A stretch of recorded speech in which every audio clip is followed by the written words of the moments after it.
it's one thing for people to raise these issues, but then everything depends on how you receive it. And so the same way that rehearsal, pre-scripting, practice, peer coaching is effective for learning how to effectively raise these issues, it's important for helping you learn how to respond when someone brings it to you.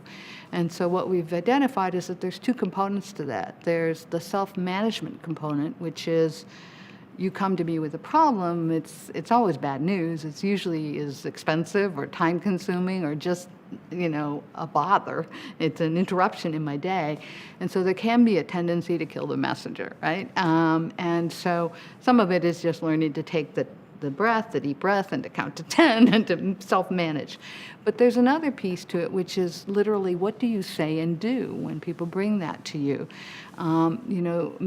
Managers always want to be careful to let people know that just because you told me this is a problem doesn't mean that I'm going to say, oh, don't worry, you're right, I'll take care of it, because I need to investigate it myself. I mean, maybe you don't have all the information, maybe you're confused, or maybe you have an extra grind or something. You need to do your own due diligence.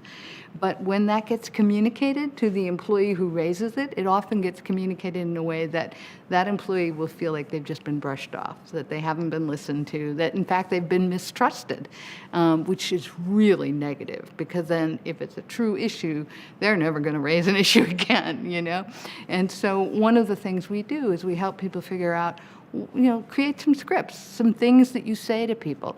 I wrote a little article recently about how managers can respond when an employee brings an issue of harassment to them. And, there's some very simple things, like, first of all, thank them for raising the issue. Let them know that you're glad they did, and then actually tell them what your steps are going to be, that you're going to do some research, you're going to talk to some people, you're going to gather data. Communicate to them what you are able to tell them about the process and what you are often legally required to keep confidential, so that they're not wondering. And also communicate to them about what they will hear back from you for closure and when they can expect to hear it, and letting them know that they can check in with you in the meantime. And then again, thank them, and then do what you say you're going to do. So that becomes very important. I did a program a couple years ago, actually in Nigeria with Unilever, where we brought together a group of middle managers and the most senior leadership team of Unilever Nigeria. And we taught them about the Giving Voice to Values methodology, and then we gave them some scenarios to deal with, Giving Voice to Values style scenarios, which mean they were post-decision making. The person in the case knew what was right, but they had to figure out how to say it. And we put all the middle managers at their own tables and said, how could you raise this effectively? But we put all the senior leaders at other tables, and we said, how could a middle manager bring this issue to you in a way that would make it easier for you to respond appropriately?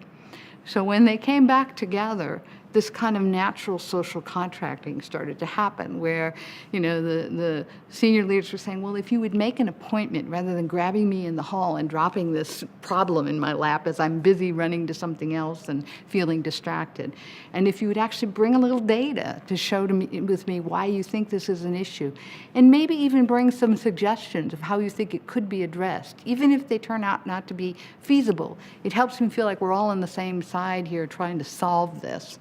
And then the middle managers were saying, well, if you wouldn't kill the messenger, and if you would actually seem appreciative that I raised it, and if you would actually let me know how you're going to handle it so I don't feel like I've just dropped it into the void. And so they ended up creating this sort of, they called it the GVV contract, or the GVV deal, where it was this kind of agreement that if you raise it this way, I will respond in these ways. And they tried to build that capacity, because it's a two-way street. You need to learn to raise it appropriately and how to hear it appropriately.